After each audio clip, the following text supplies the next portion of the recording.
உங்களோடு கூட இருக்கிற நல்ல இயேசு கிறிஸ்துவனுடைய இனி நாமத்தினாலே யாரும் வாழ்த்துகிறேன். நாள் உங்களுக்கு சந்தோஷம், சமாதானம், தேவனுடைய கிருபையும் சுகமும் பலனும் பாதுகாப்பும் நிறைந்த நல்ல நாளாக இருக்க வேண்டும் என்று சொல்லி நான் உங்களை வாழ்த்துகிறேன்.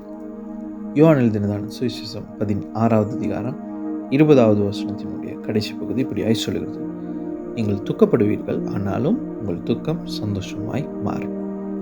உங்கள் துக்கம் சந்தோஷமாய் மாறும் என்று இயேசு கிறிஸ்துவானவர் தன்னோடு கூட இருந்ததான சீஷர்களை பார்த்து சொல்லுகிறார். துக்கம் சந்தோஷமாய் மாறுவது ஒவ்வொருவரும் விரும்புகிற ஒரு காரியம். யாரும் துக்கத்தோடு கூட கவலையோடு கூட வாழ்நாள் முழுவதும் வாழ வேண்டும் என்று நினைக்க மாட்டார்கள். சந்தோஷமாய் வாழ வேண்டும் என்று நினைப்பார்கள். அந்த சந்தோஷத்துக்காக ஜனங்கள் ஏதேதோ காரியங்களை செய்து கொண்டிருக்கிறார்கள். மனிதன் பல முயற்சிகளை எடுத்தாலும் சிலருக்கு மாத்திரமே அந்த சந்தோஷம் அவர்களுக்கு கிடைக்கிறதாய் காணப்படுகிறது. ஆனால் வேதம் சொல்லுகிறது, உங்கள் துக்கம் சந்தோஷமாய் மாறும் என்று சொல்லி. யார் யார் அந்த வேதத்தை வாசிக்கிறார்களோ, யார் யார் இந்த வேதத்தை தன்னுடைய கரங்களிலே ஏந்து கொள்கிறார்களோ, அவர்களுடைய துக்கம் சந்தோஷமாய் மாறுகிறது.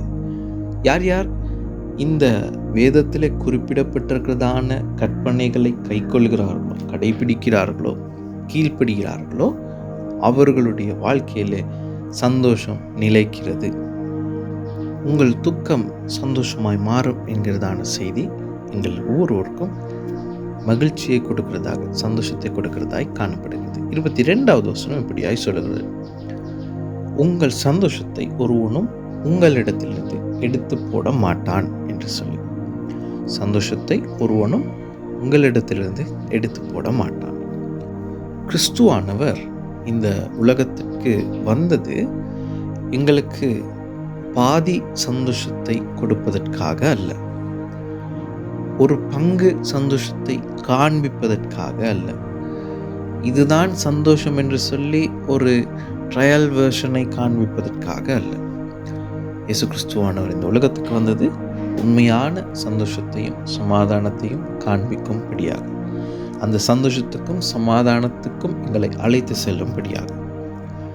இந்த உலகம் எங்களுக்கு இயேசு கிறிஸ்துவானவரால் கிடைக்கிற எல்லாவற்றையும் பறித்து கொள்வதற்கு முயற்சி செய்து கொண்டிருக்கிறது. இந்த உலக மனிதர்களாயிருக்கலாம், உலக காரியங்களாயிருக்கலாம், கிறிஸ்துவனிடத்திலிருந்து கிடைத்த எல்லாவற்றையும் பறித்து கொள்ளும்படியாக, அல்லது கிறிஸ்துவனிடத்திலிருந்து கிடைத்த எந்த ஒரு காரியத்தையும் அனுபவிக்க கூடாது என்பதற்காக இந்த உலகம் பிரயாசப்பட்டு கொண்டிருக்கிறது. மனிதர்கள் எப்படியாக சந்தோஷத்தை தேடி அலைந்து கொண்டிருக்கிறார்களோ, இலகுவாக அந்த சந்தோஷத்தை பெற்றுக்கொள்ள முடியும் என்கிறதான செய்தி கூட இன்றைக்கு சந்தோஷத்துக்காக ஏங்குகிற மனிதர்களிடத்திலே போய் சேர தடையாக இந்த உலகம் இருக்கிறது. வேதம் சொல்லுகிறது, உங்களுக்கு சந்தோஷம் கிடைக்கும், உங்களுடைய துக்கம் சந்தோஷமாய் மாறும், உங்கள் இருதயம் சந்தோஷப்படும், உங்கள் சந்தோஷத்தை ஒருவன் உங்களிடத்திலிருந்து எடுத்து போட மாட்டான். கிறிஸ்துவை நம்புகிற, கிறிஸ்துவை விசுவாசிக்கிற ஒருவனிடத்தில் இருக்கிறதான சந்தோஷத்தை மெய்யாகவே யாராலும் எடுத்து போட முடியாது. உலகம் முயற்சித்து கொண்டே இருக்கிறது.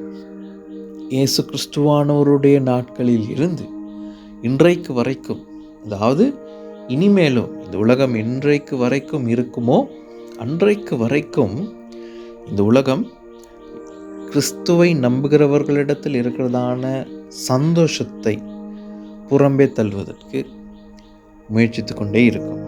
ஆனாலும் வேதத்தின் அடிப்படையிலே, விசுவாசத்தின் அடிப்படையிலே கிறிஸ்துவானோர் சொல்லியிருக்கிறதின் நிமித்தமாக சந்தோஷத்தை ஒருவனும் எடுத்து போட முடியாது. பிரச்சனைகள், துக்கங்கள், கவலைகள் இருக்கலாம்.